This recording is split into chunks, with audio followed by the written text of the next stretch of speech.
ఇంకో పక్క ఉప్పలపాడు రీచ్ నుండి రోజు లక్షల విలువ చేసే ఇసుకని బెంగళూరుకు తరలించే దుర్మార్గుడు.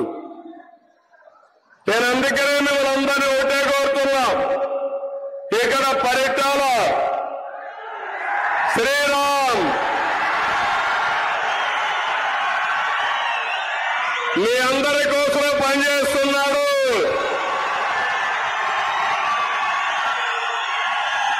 పొత్తులో ధర్మంగా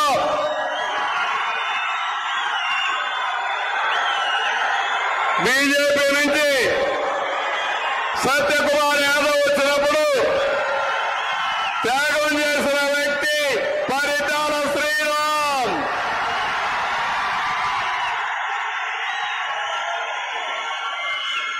తప్పకుండా పరిటాల శ్రీరామును గుర్తుపెట్టుకుంటానని మీ అందరికీ హామీ ఇస్తున్నా.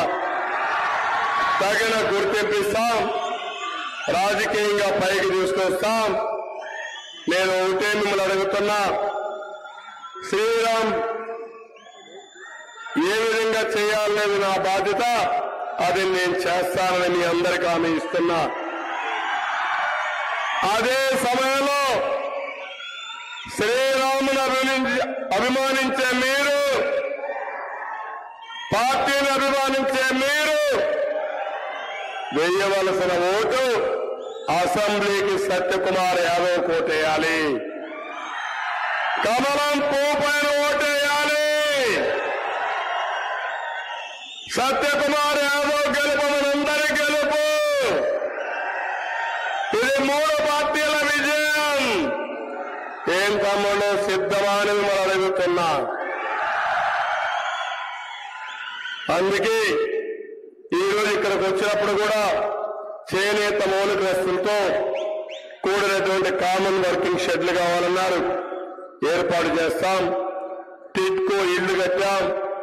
ఇప్పుడే అమిత్ షా గారు మాట్లాడినప్పుడు 4 కోట్ల ఇళ్లు కడతామని చెప్పి హామీ ఇచ్చారు. తప్పకుండా ఇవన్నీ వస్తాయి. ఇమ్మీడియట్ గా టిట్కో ఇళ్లన్నీ పూర్తి చేసి ఉచితంగా మీకు హ్యాండ్ ఓవర్ చేసే బాధ్యత మాదని మీ అందరికీ హామీ ఇస్తున్నా. జిల్లేడుబండ ప్రాజెక్ట్ ని నిర్వాసితులకి పరిహారం చెల్లించాలి, చెల్లిస్తాం. చిత్రావతి నదికి ఆనుకుని ఉన్న పొలాల్లో ఆక్రమంగా ఇసుక తవ్వకాలు జరుగుతున్నాయి. అవన్నీ అరికడతామని చెప్పి మీ అందరికీ హామీ ఇస్తున్నా.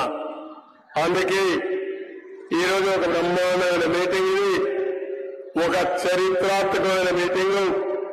ఎందుకంటే అమిత్ షా గారు ఇక్కడికి రావడం, పొత్తుల్లో ధర్మంగా ప్రచారం చేయడమే కాకుండా రాష్ట్రానికి ఏం చేయబోతున్నారో చాలా స్పష్టత ఇచ్చిన వ్యక్తి అమిత్ షా గారు.